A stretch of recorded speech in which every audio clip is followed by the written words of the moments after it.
fatigué?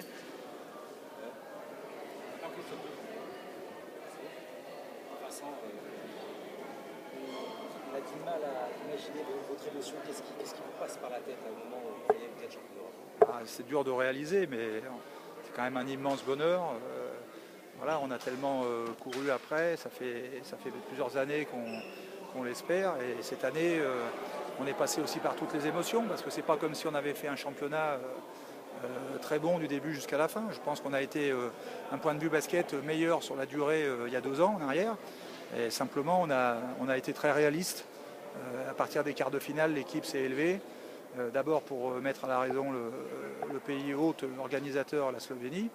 Et puis la deuxième mi-temps contre l'Espagne a été irréelle. Je crois que toute la rage de mes joueurs s'est exprimée dans ces moments-là pour aller chercher ce match.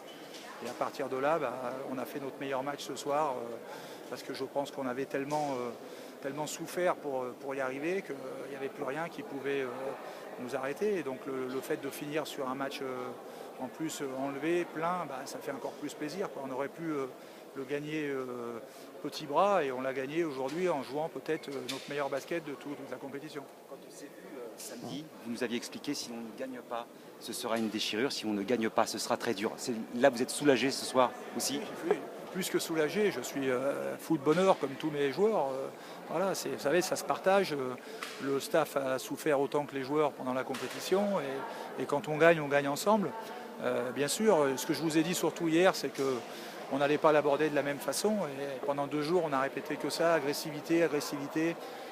Voilà, il fallait garder ce qui nous avait permis de passer en quart et en demi. Et je pense qu'on l'a fait. Et en plus, on a eu la bonne idée de bien mieux jouer au basket que lors de la première confrontation contre la Lituanie. On savait que la Lituanie allait encore nous attendre beaucoup dessous et qu'il fallait beaucoup plus bouger la balle. Et les joueurs l'ont fait merveilleusement en première mi-temps. Bon, pour moi, c'est tout un symbole. On vient d'en parler avec Tony pendant 5 minutes. Parce que souvent, je le chambrais en lui disant qu'on gagnerait le jour où il serait capable de marquer 10 points et que ses coéquipiers pourraient prendre le relais. Parce que c'est clair que dans des matchs comme ça, merci Richard. La Lituanie allait tout faire pour le stopper.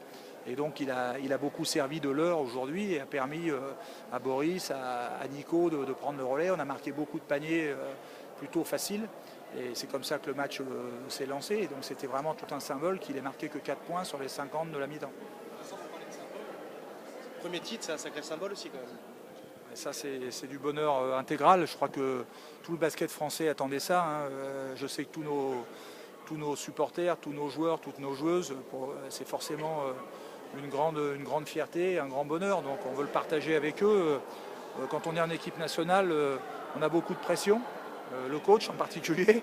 Et bon voilà, et je sais par où on est passé, je sais ce qui pouvait se dire pendant les 10 premiers jours de la compétition, pendant les 2 premières semaines.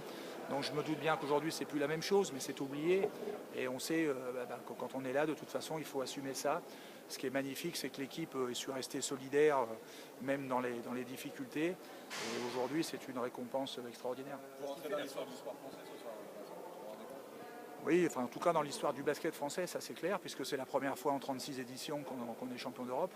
Donc ça c'est évident. Bon, dans le sport français, il y en a eu d'autres, des titres de champion d'Europe, mais en tout cas on rejoint nos illustres prédécesseurs handballeurs et footballeurs. Vous êtes au sommet de l'Europe maintenant et après? Après, de toute façon, c'est toujours la difficulté pour une équipe qui gagne, c'est de confirmer. Hein. Je pense que déjà, je vous l'avais dit hier, le fait de revenir en finale 2 ans après celle de 2011, c'était déjà une grande performance. Maintenant, ça sera encore plus dur, on sera encore plus attendu. Voilà, donc il faudra confirmer dès la Coupe du Monde l'an prochain et 2015 aussi. Mais bon, ça, moi pour l'instant, j'en parle pas parce que je ne connais pas la suite encore. Boris me disait que c'était aussi la victoire de l'expérience. C'est un groupe qui s'est forgé dans... J'en suis convaincu parce que, comme je le disais, on n'a pas du tout gagné en dominateur cette année. On a gagné avec le réalisme à l'italienne ou à la grecque, comme vous voulez, en fonction du pays que vous souhaitez. Ce n'est pas des habitudes françaises. Et ça ne s'est pas construit du jour au lendemain.